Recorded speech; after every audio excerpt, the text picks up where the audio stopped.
कोई आ रहा है तो ये जिम्मेदारी, चूंकि ये सांस्कृतिक, हाँ, चूंकि हम सांस्कृतिक राष्ट्र की बात करते हैं, हिंदुस्तान एक सांस्कृतिक राष्ट्र है, हर जगह नियम कानून भी नहीं चलता है, क्योंकि हम सांस्कृतिक रूप से, कहीं नहीं यहां बोला जाता कि हमसे बड़ा कोई रास्ते मिल जाए तो उसके पैर छूना, ऐसा बोला जाता है? कहीं लिखा है? नहीं लिखा है ना, क्योंकि सांस्कृतिक है। अगर कोई हमारे राष्ट्र में आया है, अगर हमारी ही सरकार बोलेगी कि हमारे एलओपी है या विपक्ष के नेता, उनके साथ एक डिनर हो जाए, तो उसमें बुराई तो कुछ हो नहीं सकती ना, मुझे कोई दिक्कत नहीं है। मिलाते ना, हमारे घर में कोई आता है नाविका जी, तो हमसे मिलने कोई आता है तो हम अपने घर में अपने छोटे भाई कोई बुलाते हैं ना, मिल लो ये मेरे भाई, तो मना तो नहीं कर देता ना कि नहीं नहीं आपका छोटा भाई नहीं मिलेंगे, नहीं नहीं इनसे नहीं मिलेंगे, सिर्फ आपसे मिलेंगे, ऐसा तो नहीं करता ना। यही संस्कृति इस देश की है कि हमारे घर में कोई आता है तो हम दूसरे से भी अपने भाई से मिला देते, क्योंकि ये हिंदुस्तान, जो लोकतंत्र में एक सत्ता होता है, एक विपक्ष होता है, विपक्ष में भी 236 सीटें हैं, सत्ता के पास 240 सीटें हैं, 4 सीटों के तो कम है, 37% पे आप इस सरकार चला रहे हैं, तो और जो अनुराग भदौरिया जी, संस्कृति समझा रहे हैं आप। संस्कृति तो स्वतंत्रता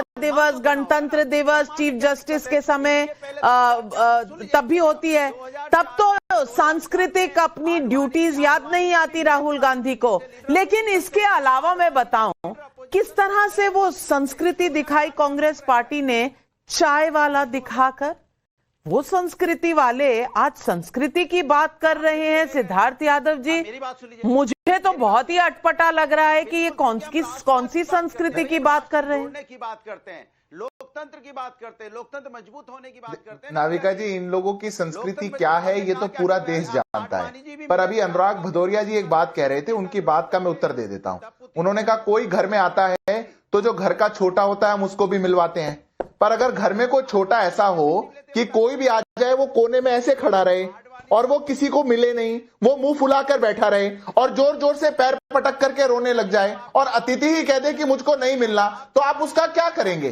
कोई अगर ऐसा हो जो आपके घर के बारे में ही उल्टी सीधी गालियां दे, उसको बदनाम करने का काम करे, उसको गाली देने का काम करे, उसका आप क्या करेंगे? और मैं झूठ नहीं बोल रहा हूं, राहुल गांधी ने पिछले 7 सालों में देश के बाहर अलग अलग देश के लोगों के सामने 15 बार देश को गाली दी है। 6 बार अमेरिका में दी, 5 बार यूके में दी, बेल्जियम में दी, मलेशिया में 1 बार दी, बहरीन में 1 बार दी, सिंगापुर में 1 बार दी। जो राहुल गांधी का ट्रेंड बन चुका हो कि केवल देश को गाली देते रहो, ये संस्कृति को कहां लेकर के जाएंगे? जहां जाना हो, भारत देश के उपराष्ट्रपति के शपथ में जाना हो, वहां तो जाएंगे नहीं, रशिया के राष्ट्रपति से मिलना है दूसरे से। हमारे वैचारिक मतभेद हैं, हमारा का जी, मैं जब भी बोल रहा हूं कोई पीछे से बोल रहा है। अब ये जब भी बोलेंगे मैं इनके लगातार बोलूंगा। अनुराग भदौरिया जी, अगर आपके कुछ अधिकार हैं तो आपके कुछ कर्तव्य भी हैं।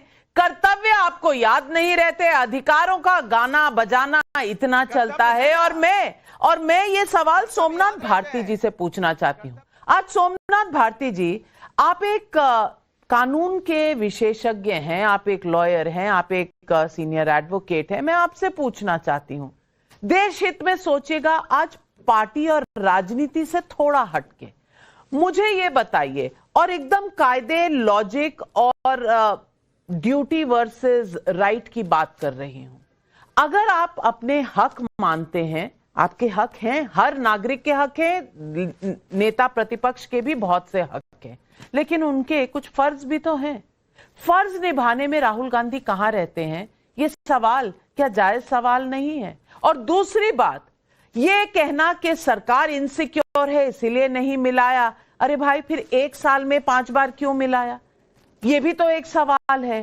क्या फैक्ट्स और राहुल गांधी के तथ्यों में कभी कोई नाता रहा है? नाविका जी, आपका बहुत बहुत धन्यवाद, आपने मुझे अपने डिस्कशन में शामिल किया।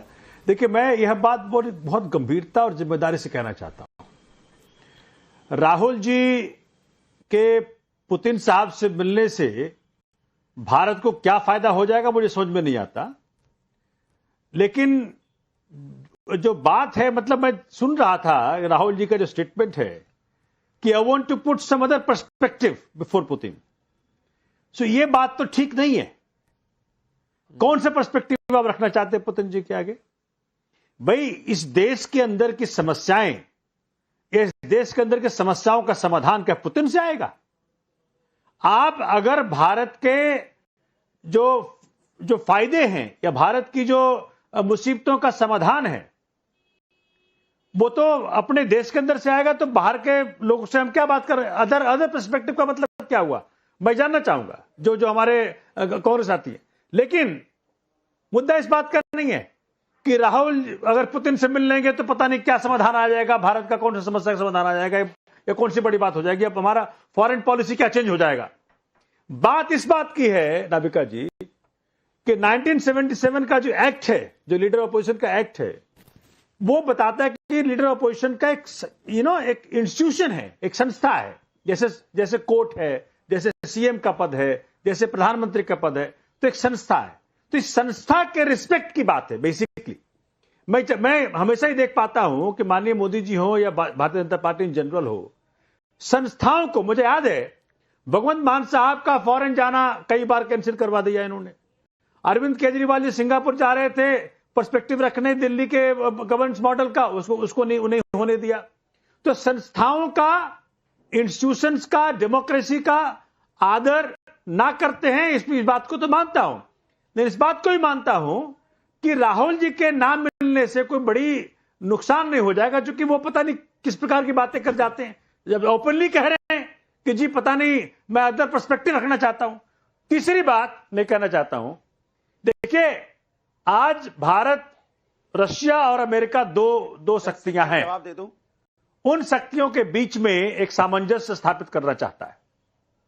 अब सुना है कि रशिया से ऑयल का इंपोर्ट कम हो गया है अमेरिका के दबाव में। तो भारत किस प्रकार से रशिया के आगे अपनी बातें रखे और अमेरिका को भी कंट्रोल में रखे, रशिया को कंट्रोल में रखे, भारत के इंटरेस्ट के लिए, क्योंकि इंटरेस्ट भारत और भारतीय का है। अब पता नहीं ऑयल का प्राइस कहीं बढ़ ना जाए हमारे यहां। तो यह अच्छा होता अगर बीजेपी या सेंट्रल गवर्नमेंट ये प्रयास करती कि जो अपोजिशन के लीडर्स हैं उनसे बैठ के चर्चा कर लेती है एक बार कि भाई क्या कुछ ऐसा पर्सपेक्टिव है जो देश के हित में चर्चा कर लेते, चर्चा तो कर लेते। पर करण वर्मा जी मुझे ये बताइए कि कौन सी चर्चा में विपक्ष का इंटरेस्ट है? क्या दूसरा पर्सपेक्टिव की जो बात कर रहे हैं राहुल गांधी, वो एसआईआर डिस्कस करना चाहते थे, वो बीएलओ डिस्कस करना चाहते थे पुतिन जी से, तमाम चीजें हैं। मैं पूछना चाहती हूं और आज दोनों तरफ की बात पूछना चाहती हूं, क्या राहुल गांधी का डिमांड सही है या वाकई बीजेपी किसी ना किसी तरीके से विपक्षी नेताओं को रोकती रहती है, रोड़े डालती रहती है? नाविका जी, अभी जो डॉक्टर सुधा ने कही वो बड़ी गंभीर बात थी, निकल गई बात में। इन्होंने कहा कि क्या ऐसी चीजें हैं जो मोदी जी जनता से छुपाते हैं जो राहुल जी वहां पुतिन से करेंगे। और यही बात राहुल जी कहते हैं कि वोट चोरी छुपाई जा रही है, एसआईआर में जो धांधली हो रही है वो छुपाई जा रही है। मतलब कि इन्होंने साफ बोल दिया इस समय नेता कांग्रेस ने कि राहुल गांधी की मंशा थी कि पुतिन से वो यहां के जो हमारे देश के अंदरूनी मामले हैं, जैसे कि एसआईआर, वोट चोरी, जुडिशरी खराब है, नरेंद्र सरेंडर, इस तरह की बात करना चाहते थे। तो ये तो इन्होंने खुद बोल दिया, आपके शो पर अभी बोल दिया। और नाविका जी, एक बड़ी सीधी सी बात है, इन्होंने बोला था अनुराग जी ने कि राष्ट्र राष्ट्र राष्ट्र कई बार बोला। भाई जो नेता प्रतिपक्ष ये कहता हो कि भारत एक राष्ट्र ही नहीं है, India is not a nation but A union of states, तो क्या वो राष्ट्र की बात करेगा जो मानता ही नहीं राष्ट्र है? और जब एक छोटा भाई छोटे भाई से तो मिलाना चाहिए, अनुराग जी बिल्कुल सही है, पर अगर एक छोटा भाई सिर्फ अपयश फैलाता हो, सिर्फ घर की बुराई करता हो, घर के बारे में बुरा भला कहता हो यहां लोकतंत्र खत्म हो गया है, इकोनॉमी ध्वस्त हो गई है, तो कैसे उस छोटे भाई का हम क्या करें? तब भी रोका नहीं गया है, पर उस छोटे भाई से कोई हमारी यश और वो नहीं बढ़ती, हमारी कोई सम्मान नहीं बढ़ता। तो ये आज उनको अंदर ताक झांक करके देखना चाहिए कि क्यों आज उनकी स्थिति हो चुकी है। बीजेपी की भाषा बोल के, बीजेपी की भाषा, मैं देश की भाषा बोल रहा हूं, बीजेपी की नहीं। वो तो राष्ट्र ही नहीं मान रहे, वो तो राष्ट्र ही नहीं मान रहे। इसका जवाब दीजिए। अनुराग भदौरिया जी, ये सर्टिफाई करने वाले आप कौन होते हैं? आपका मत, मैंने आपको समय दिया। करण वर्मा का मत, उनका मत, उन्हें भी तो इस कानून और इस संविधान में कुछ हक मिले हैं, वो अपनी बात कह सकते हैं। आप कौन है उसमें लेबल लगाने? अभी तो मैडम सुधा मिश्रा जी ने मुझे कह दिया था मैं तो बॉडी लैंग्वेज पढ़ रही हूँ। अरे मैं आज से नहीं पढ़ रही हूँ, 35 सालों से पढ़ रही हूँ, ये मेरा काम है एज अ पॉलिटिकल एनालिस्ट। मैं पढ़ूंगी। मैडम आप तब पैदा नहीं होंगी जब मैं इन गलियारों में अपनी पॉलिटिक्स सीख रही थी, ठीक है ना? तो आप तो मुझे समझाइए मत। लेकिन प्रियंका भारती जी, मैं पूछना चाहती हूं वही सवाल जो अभी करण वर्मा ने उठाया। सवाल यह है कि कौन सा दूसरा पर्सपेक्टिव, सोमनाथ भारती जी ने भी इसकी बात की, ये कौन सा दूसरा पर्सपेक्टिव है जो आप देश से बाहर से आए लोगों को बताना चाहते हैं? वही इल्हन उमर वाला पर्सपेक्टिव, वही पर्सपेक्टिव कि भारत में लोगों को स्वतंत्रता नहीं है, पगड़ी नहीं पहनने देते, कड़ा नहीं पहनने देते, ये वाला पर्सपेक्टिव जिसमें तथ्य नहीं है, बस आक्रोश की भाषा है और बस ब्राउनी पॉइंट्स कमाने की एक जिज्ञासा है? मैं सियोल आपको लेके चलती हूँ, क्योंकि हम विदेशों की बात कर रहे हैं। वहां प्रधानमंत्री जाके बोले थे एक बार कि अगर आपके पिछले जन्म में कोई पाप होते हैं तब आपका भारत में जन्म हो जाता है, कहिएगा तो हम वीडियो भी चला देंगे। दूसरी बात की बहुत सारे तस्वीरें यहाँ पर दिखाए हमारे भाजपा प्रवक्ता महोदय कि यहाँ गए वहां गए, इनसे मिले राहुल गांधी, उनसे मिले। ऑफिशियल मीटिंग हुई थी क्या, या अपनी कैपेसिटी पे मिले राहुल गांधी? भारत सरकार ने मिलवाया। और सबसे गंभीर बात यह है, क्योंकि ये जो विषय है बहुत गंभीर मसला है, सबसे इंपॉर्टेंट बात यह है कि देश में भाजपा को कम से कम ये तो अब इस मुगालते में नहीं जीना चाहिए कि भाजपा देश है। भाजपा एक सत्ता में बैठी हुई पार्टी जरूर है, लेकिन वो आधा हिस्सा है, आधा हिस्सा विपक्ष है, और सत्ता पक्ष और विपक्ष मिलकर ही लोकतंत्र को मजबूत करते हैं। और जो रशिया के साथ हमारी दोस्ती है, वो इंडो सोवियत का जो फ्रेंडशिप है, उसकी नींव तो नेहरू जी ने रखी थी। जिस लेगेसी की बात पूरा विपक्ष आज कर रहा है, क्या उस लेगेसी का हिस्सा ये नहीं था कि विपक्ष में होते हुए अटल बिहारी वाजपेयी जी को बाहर भेजने वाले, यूएन में भेजने वाले राजीव गांधी जी थे, नरसिम्हा राव जी के दौरान भी वो गए। इनफैक्ट अटल बिहारी वाजपेयी जी भी इस लेगेसी को फॉलो करते थे। लेकिन प्रॉब्लम ये है ना कि तब नेताओं के दिल बड़े हुआ करते थे, अब सीना बड़ा होता है, दिल छोटा हो गया है, यही समस्या है। और मैं ये भी कहूंगी कि ये दुर्भाग्य है देश का कि हमें ये दिन देखना पड़ रहा है। वरना आप मुझे ये बताइए नविका जी कि अगर सरकार के पास इतना समय है कि मीडिया हाउसेस के सामने बिठा दिया जा रहा है पुतिन जी को, तो क्या ये मतलब, और दूसरी तरफ तो राहुल गांधी जी है जिनकी तो क्रेडिबिलिटी है भाई, जनता से चुन करके आए, उनके साथ बैठने के लिए क्यों समय नहीं? ये आप कह रही है प्रियंका भारती जी, ये आप कह रही है राहुल गांधी है तो क्रेडिबिलिटी है, बिहार के चुनाव के बाद आप ये कह रही है? सिद्धार्थ यादव जी, प्रियंका भारती जी को जवाब दे दीजिए। लेकिन मैं एक बात क्लियर कर दूं, ये बार बार लोग कह रहे हैं राहुल गांधी संवैधानिक पद पे हैं, मैं क्लैरिफाई कर दूं, और ये मुझे एक दर्शक ने भेजा है, वो संवैधानिक पद नहीं है। कॉन्स्टिट्यूशनल पोजीशन और स्टैट्यूटरी पोजीशन में फर्क होता है।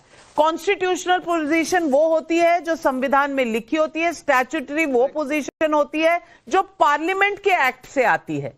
पार्लियामेंट के एक्ट से एलओपी आते हैं, तो ये संवैधानिक पद नहीं है। मैं बस ये क्लैरिफाई कर रही हूं, शायद नॉलेज में इजाफा हो जाए। For more of such videos, do like, share and subscribe to ET Now Swadesh.